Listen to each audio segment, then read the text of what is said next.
Voilà pourquoi, pour ma part, j'appelle mes frères et sœurs maliennes et maliens de ne pas se laisser impressionner par cette décision.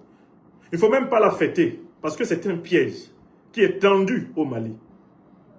Ce tribunal de l'UEMOA ne donne raison au Mali maintenant que parce que le Mali a survécu à tous les pièges qu'ils ont tendus contre lui, à toutes les épreuves qu'ils lui ont infligées. Si le Mali avait succombé au plan de l'UEMOA, au plan de la CEDEAO, ce tribunal aurait donné tort au Mali. C'est parce que le Mali a été résilient. C'est parce que le Mali, qui plus est dans le cadre de l'Alliance des États du Sahel, a été capable de trouver des solutions et de contourner les sanctions. Voilà pourquoi, de guerre lasse, ils font comme si ils reconnaissaient que le Mali avait raison, alors qu'en fait, ils constatent qu'ils ne peuvent pas faire plier le Mali. Ils font, pour ainsi dire, de mauvaises figures bonne foi. Ils s'arrangent avec la réalité. C'est parce que le Mali a tenu bon que le tribunal donne raison au Mali. Parce que quant à savoir si le Mali avait raison, tout le monde le savait. Tous les juges de l'UEMOA savaient depuis le départ que le Mali avait raison. Parce que le règlement de l'UEMOA a été violé par la conférence des chefs d'État. Ça, on n'a pas besoin de faire une année de droit à l'université pour savoir que le règlement de l'UEMOA a été violé par la conférence des chefs d'État de l'UEMOA. On n'a pas besoin. Tous ces juges-là, ces magistrats accroupis qui se réveillent tout d'un coup maintenant pour dire que le Mali a raison. Ils savaient que le Mali avait raison et ils se taisaient. Ils se taisaient. Ils se taisaient pour voir si le Mali allait mourir. Si le Mali était mort, ils allaient sortir pour dire que le Mali avait tort.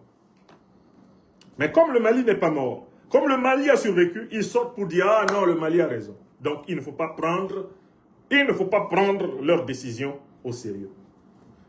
Car leur manière inimitable de s'asseoir, ces gens de l'UEMOA-là, qui sont sous le contrôle des néocolonialistes français et des impérialistes occidentaux, leur manière inimitable de s'asseoir n'a pas changé. Ça, c'est la première observation. Pourquoi donnent-ils raison au Mali? Parce que le Mali a échappé à leur traquenard. Ce n'est pas parce qu'ils aiment le Mali. Ce n'est pas parce que tout d'un coup, ils reconnaissent qu'ils s'étaient trompés. Ils ne reconnaissent rien. C'est de la ruse. Quand le sorcier t'a lancé ses sorts et que tes sorts ne t'ont pas atteint, il ne faut pas voir dans le fait qu'il sourit et qu'il te félicite, le fait qu'il ait renoncé à te tuer.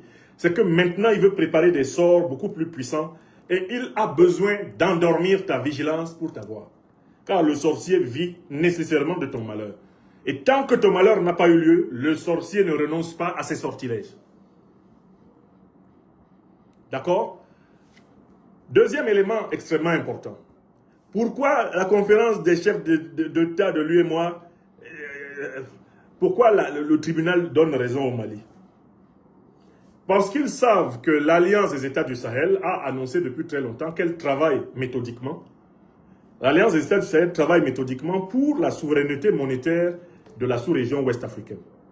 D'ailleurs, ce sont les officines du néocolonialisme français et de l'UEMOA et de la CEDEAO qui passent tout leur temps à annoncer précipitamment une soi-disant monnaie sahélienne avant que les autorités sahéliennes n'en aient parlé. J'espère que vous avez compris le mécanisme qu'ils emploient là aussi, mes chers amis. Écoutez-moi bien. Ils passent leur temps à annoncer que la nouvelle monnaie sahélienne est arrivée parce qu'ils veulent la saboter. Ils veulent la saboter, c'est-à-dire en obligeant les dirigeants sahéliens à démentir en permanence l'avènement de cette monnaie. Ils veulent que quand le temps viendra, le temps qui est décidé par nos dirigeants, le temps qui est décidé par nos gouvernants, ici dans le Sahel, quand ce temps viendra, ils veulent que l'opinion soit dégoûtée. Ils veulent nous dégoûter de la future, nouvelle monnaie sahélienne.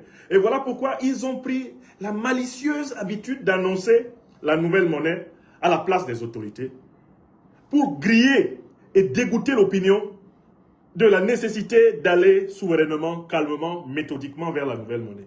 Est-ce que vous comprenez cela, mes amis? Voilà pourquoi, sur cette question monétaire, moi je me suis imposé le devoir de sourcer mes informations. Je n'écris rien sur l'évolution de ce projet monétaire sans avoir vérifié que ce sont les ministres des Finances du Mali, du Burkina Faso, du Niger qui ont parlé. Je voudrais attirer l'attention de tout le monde ici. Merci à toi, Sido Babi. Sur cette question monétaire, prenons l'habitude d'être à l'écoute des sources officielles. Parce qu'entre-temps, les néocolonialistes français et leurs valets locaux ont décidé de surenchérir, de surannoncer cette nouvelle monnaie, paradoxalement, pour nous en dégoûter et la tuer dans l'œuf. C'est ça le but.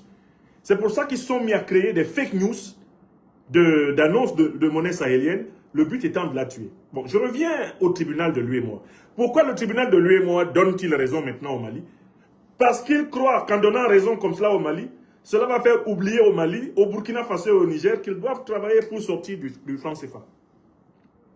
Ce tribunal n'est rien d'autre qu'un conglomérat de magistrats accroupis sous la Banque de France et qui participent aux stratégies de la Banque de France contre le projet de monnaie autonome, de monnaie indépendante et souveraine sahélienne. Vous comprenez? C'est pour distraire le Mali, croit-il, distraire le Burkina Faso, distraire le Niger de leur détermination à aller vers la souveraineté monétaire qu'ils ont commencé à caresser. Vous avez vu, l'Union européenne est sortie, pour caresser l'AES. Maintenant, c'est le tribunal de l'UEMOA qui sort pour caresser l'AES, caresser le Mali. Ils sortent tous caressés parce qu'en fait, ils n'ont pas renoncé à leur projet. Leur projet, c'est ce qu'on a bien vu à l'aéroport de Niamey hier dans la nuit, c'est détruire l'AES, détruire les dirigeants de l'AES, détruire la révolution sahélienne, restaurer des régimes soumis au néocolonialisme français, à l'impérialisme occidental, des régimes ennemis des intérêts des peuples africains. C'est ça le but.